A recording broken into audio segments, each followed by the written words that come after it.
right, hello Algebra 1. So today we're looking at compound inequalities. And you may recognize that word compound from where you've probably heard it over in the English room, where you have compound words, you have compound sentences, and compound sentences are ones that are combined with and, or, but, those kind of conjunctions. So same sort of thing going on in math. Compound inequalities are inequalities that are combined with either and or.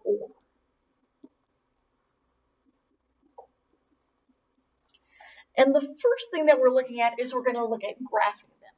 Because graphs look a bit different depending on whether it's an and statement or an or statement. So if we got an or, we're going to have two parts of our graph, and we're looking for things that either fit with this part or fit with that part. So they don't have to match both of them, they just have to be part of one of those graphs. So if we have x is greater than or equal to 4, or x is less than 2, we're just going to graph both of those separately and then look at what the graphs look like together. So x is greater than or equal to 4 would have a closed circle at 4.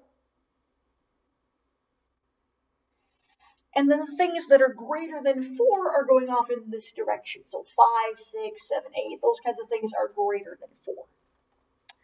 Or we'll have things that are less than 2. And we're starting at 2. Open circle because we don't have that equal sign under there. So again, if you don't already have it somewhere, closed circles are going to be either this or this. Open circles, either this or this. You probably already have that somewhere, but if you didn't happen to bring your notes home with you, that might be a thing you want to jot down. And less than 2 is going off in this direction. Because things that are less than 2 are things like 1, 0, negative 1. So that's what our graph looks like. We got kind of two different parts to that graph. So we got this part here that came from that part of the inequality, and this part over here that came from that part. Not too bad, right? Okay, let's try that. So we got x is less than negative 3, so negative 3 is here. Open circle because we don't have that equal sign underneath, and going off to the left because things that are less than negative 3 are over here. Or x is greater than 6, so 6 is all the way over here, which is why my number line ended up this long. So 6 is over here, and things that are greater than 6 are going off in this direction. So that whole thing is our graph of our compound or statement this time. Now, one weird thing that'll happen sometimes with these. What if I got something like this?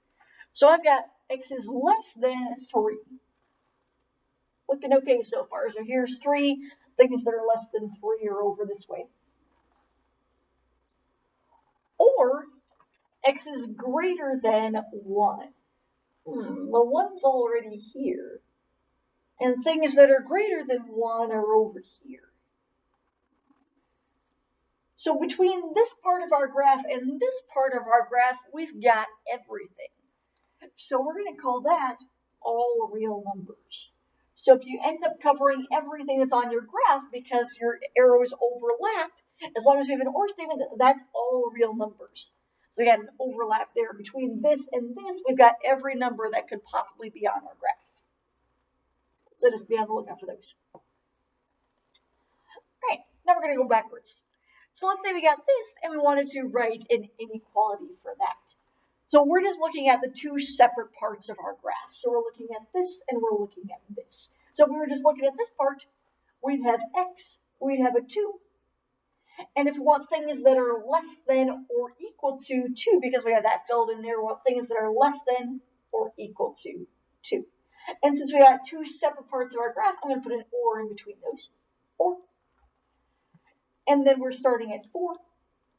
And want the things that are greater than or equal to, because we had that filled in, 4.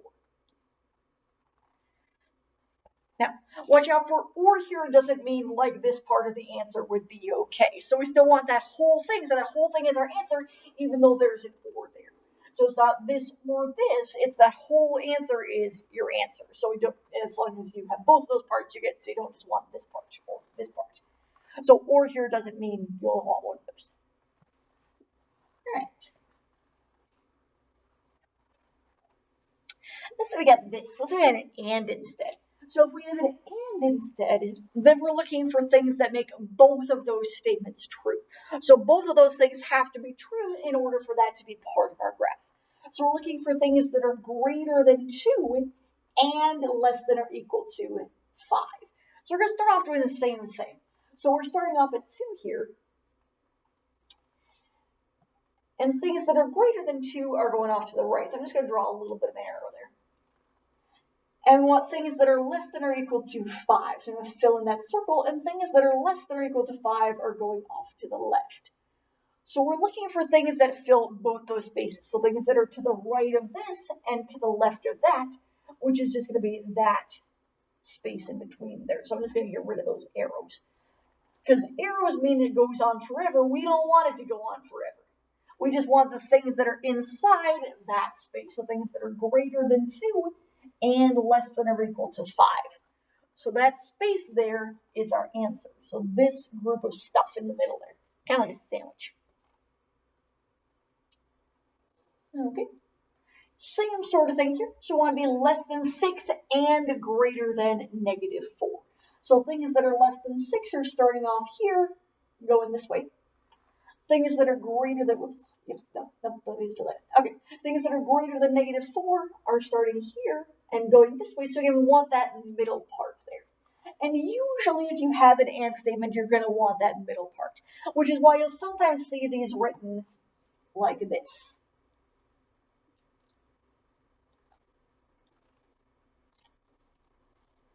So this means the same thing as this. So one of the things that are in between -4 and +6.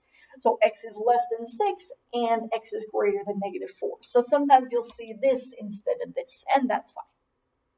Now, the weird thing that'll happen here sometimes, and the reason it's not always that middle space there, is if I got something like this. So if I've got x is greater than 5, 5 would be here, but things that are bigger than 5 are going on this way. And 2 is here, but things that are smaller than 2 are going off this way. So there's actually not going to be anything that fits both of those statements, because things that are bigger than 5 are over here.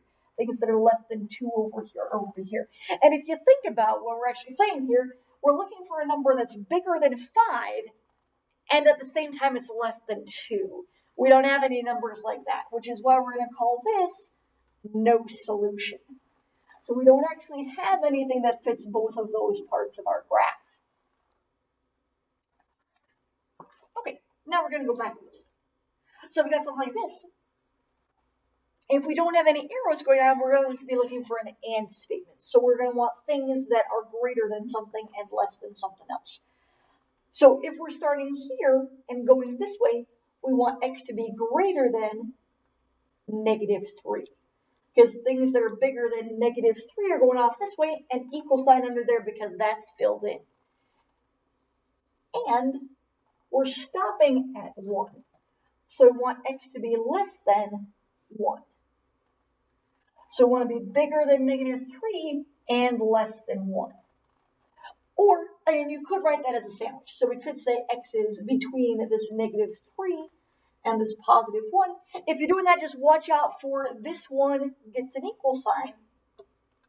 This one doesn't. So we just want to make sure we're getting that going with the right thing. Now, you may notice that these are facing different ways. That's because here are x's on the left, here are x's on the right. So either one's fine, we just don't want to mix them up.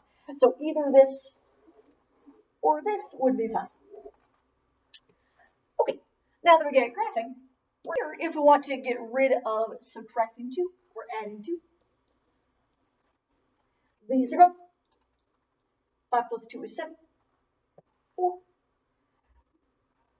Over here, if we want to get rid of multiplying by 2, not 3 there. If we want to get rid of multiplying by 2, we're dividing by 2.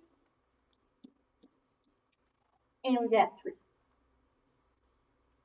So if we want to graph this, we have an or statement. And we just want to make sure we're drawing our number line big enough to get both of those numbers in. So I want to make sure I've got both 3 and I go up to at least 7. So I'm just going to go a little bit further than that in both directions.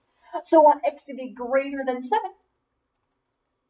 So open circle there, greater than 7 means it's going off this way. Or we want x to be less than or equal to 3. So close circle at 3 because we get that equal sign under there. Going off to the left because we want things that are less than 3. So there's All right. Okay. Same sort of thing here. So we're going to get rid of adding 1 by subtracting 1. Subtracting 1. We've got a negative 3x. And watch out for, even though it's not like the thing that we're focused on now, even if we're dividing by a negative 3 to get rid of multiplying by a negative 3, we need to flip that sign. So even though that's not the main thing that we're doing now, that's still a thing we need to remember to do. So we're going to flip that sign, and that gets you a negative 2. And then we're going to bring that in, and we're getting rid of subtracting 1 by adding 1. And that gives you x is less than 4 plus 1 is 5. Cool. And again, if we're graphing that, we just want to make sure we're drawing our number line big enough to have both of those numbers on it. So you don't need to like go from negative 10 to positive 10 or anything. We just want to make sure we've got a negative 2 and a 5 on our number line.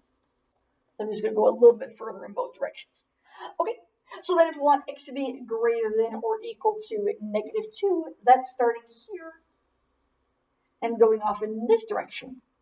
And since we have an and, we want the stuff that makes both of those true. So we want to stop at 5 because we want x to be less than 5. So the section in here is where we've got things that are bigger than negative 2 and less than 5. So again, an and statement, we want both of those things to be true. So this and this. All right, let's try to do with oops.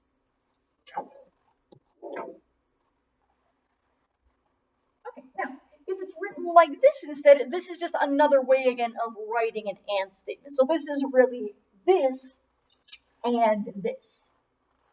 So when we're solving that, you can either split it up and say that this is negative 4 is less than or equal to 2x minus 4 and 2x minus 4 is less than 6, and you could solve both of those.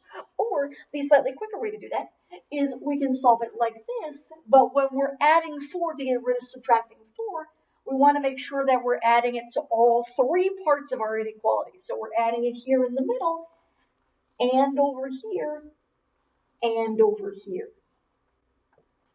And the big thing with that is just remembering to do that. So we're adding that in all 3 places, but watch out for it, not here. We're not adding it to that 2x. So all 3 sections of our inequality. So these are gone. Oh, those are gone. That's also 0. And 6 plus 4 is 10. Okay, and then we're dividing by 2 to get rid of multiplying by 2. And same sort of thing, we want to make sure we're dividing by 2 in all 3 of our spots. So we're dividing by 2 here, and here, and here. These are gone. 0 divided by 2 is 0. And 10 divided by 2 is 5. And then if we're graphing that, we just want to make sure our graph is big enough to include both 0 and 5. 1, 2, 3, 4, 5. Okay, and since we know this is going to end up as a sandwich, we can just go ahead and put closed circles at 0 and 5, and we want the stuff that's in between. All right, one more of these. So let's say we got this.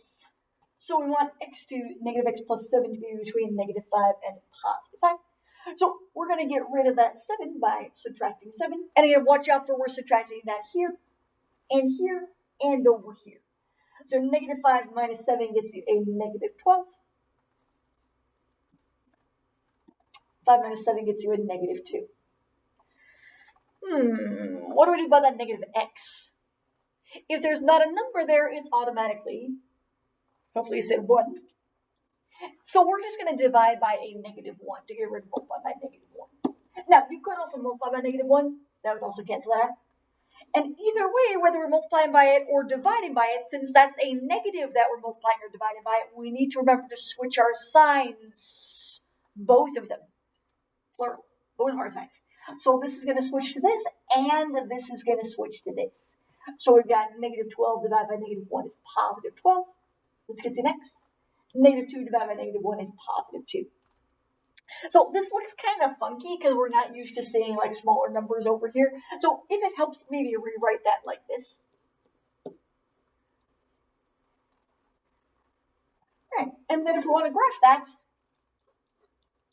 This is an instance where it might be more useful to count by like twos rather than ones. So I'm going to go 0, 2, 4, 6, 8, 10, 12. Now, if you went ahead and counted by ones, that's fine. We'll end up with a slightly longer number line there. So close circles on both of those. And then we want the stuff that's in between. And there we go. All right, so that is graphing compound inequalities. More on what these are useful for when we get back in person and we're talking about absolute value science. So the numbers for today are in the description below the video. They should also be up in Google Classroom, and I will see you next time.